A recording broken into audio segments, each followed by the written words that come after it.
I'm back out prospecting. I've had some setbacks in my time this year, and one of them being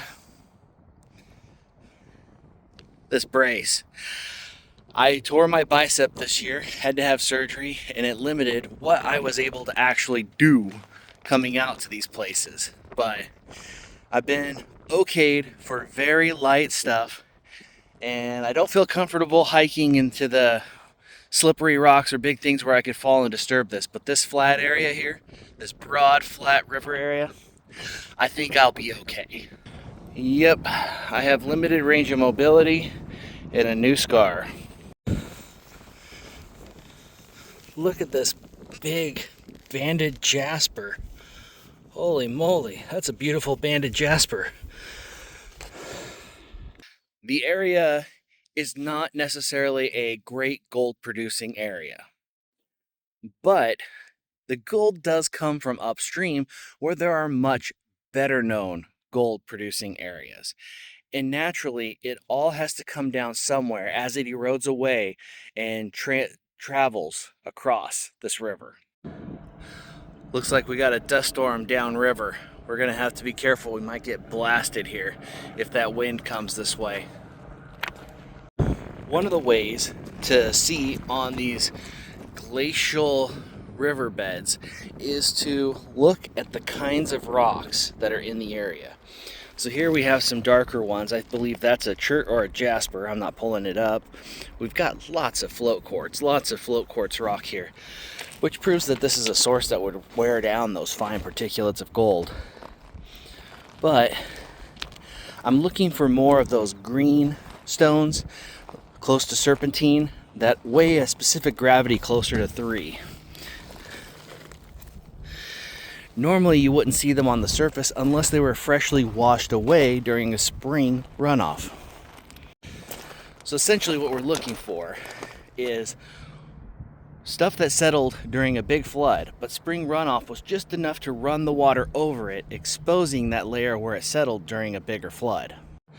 That will give us a better indication of whether we have to dig a lot of overburden to find that layer in which the possible gold was settled, or if we're just going to be skunked for the day.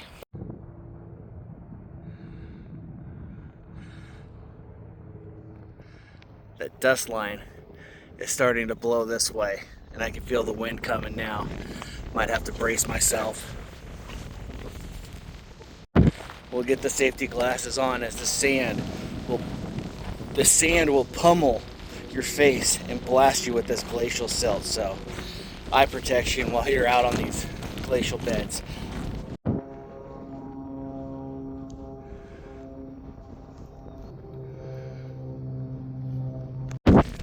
Just like that, the wind picked right up. Hopefully it's a short microburst and I'm not going to be pelted all day and sandblasted by this dust. The main channel is along those trees and that line there. There's a few braids of that channel coming off that way. Typically there's 1 or 2 braids coming off this way, but I haven't crossed one yet. And look at that.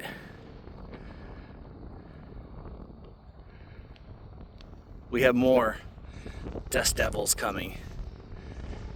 It could be an interesting day. Can't beat the backdrop of the mountains.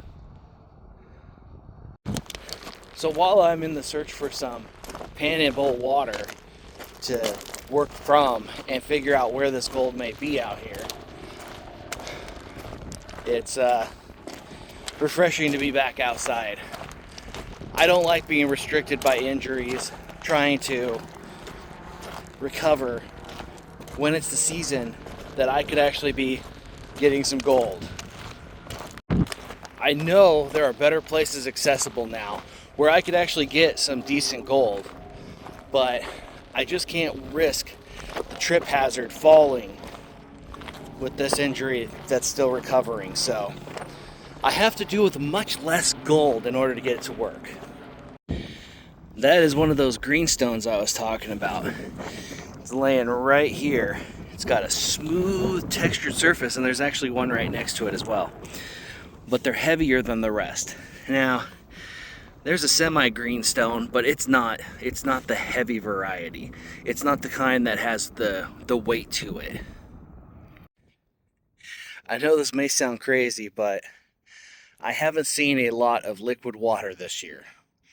I haven't been out to the rivers since it thawed out, really. Just the other day I went one-arm panning for a little bit during a live, but to see this all liquid water is definitely nice to have this year.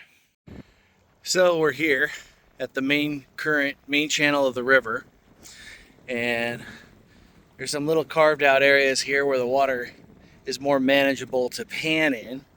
There's also another spot right up there. So I think I'm gonna set up here, since I have found no breaks to the river to actually have a smaller trickle of water go.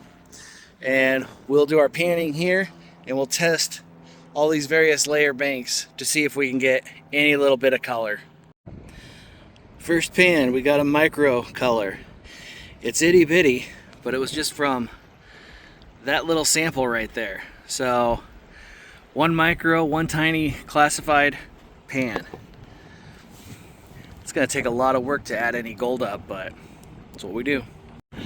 I'm looking at this layer of shore wash that might be a little more concentrated. So right here, I just actually got one of my best pans of gold. I'll show you right here.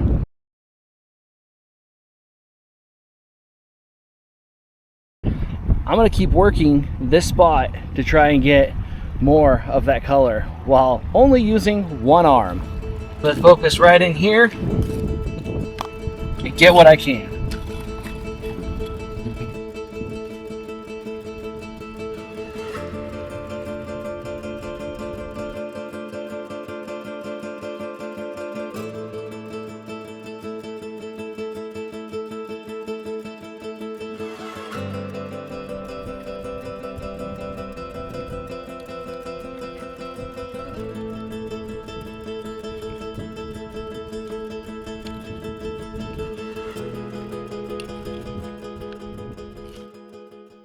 I'm trying to figure out how this gold is deposited along this line. I know that the wave action is concentrating it right here, but did it wash from all this overburden that used to be in the channel area? It's a real puzzle. It's one of those mysteries of these grand, big river areas where the rivers spread out wide. So this spot is actually really good.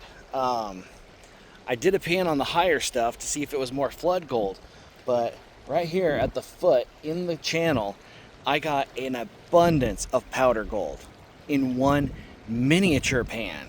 This was not classified, not anything, so that is a great sign. Right along there in that gravel deposit is where I'm gonna keep traversing and working. Look at that. All sorts of little flakes.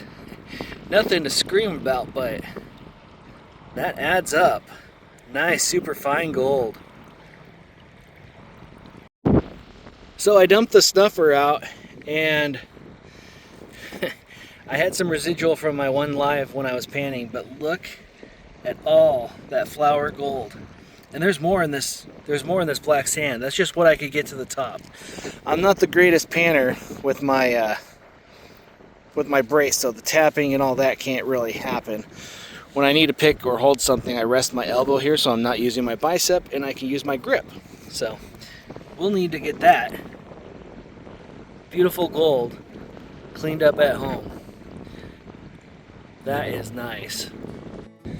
Just like that, we got all the gold sucked up in this snuffer bottle, and we're gonna check it out at home. So I'm about to call it a day here. The wind is picking up. I see some good rain clouds in the distance behind me over there. And overall, it was a really good day for a light little gold trip. Playing up there. We've got a bunch of flower gold to clean up at home. I had a really good day. The weather was perfect until the rain that I see coming in this way. And I don't want to mess up my cameras. So I'm going to be coming back with the Crux High banker. I've got the hose, pump, everything that I need for it. And I believe this fine gold will really test the Crux on its fine gold recovery. And it'll be much easier to feed a shovel into there one-handed than it will be with this brace to do the panning over and over. So, till next time, may your pans be golden and you have a good morning, day, or night, whatever it is, wherever you are.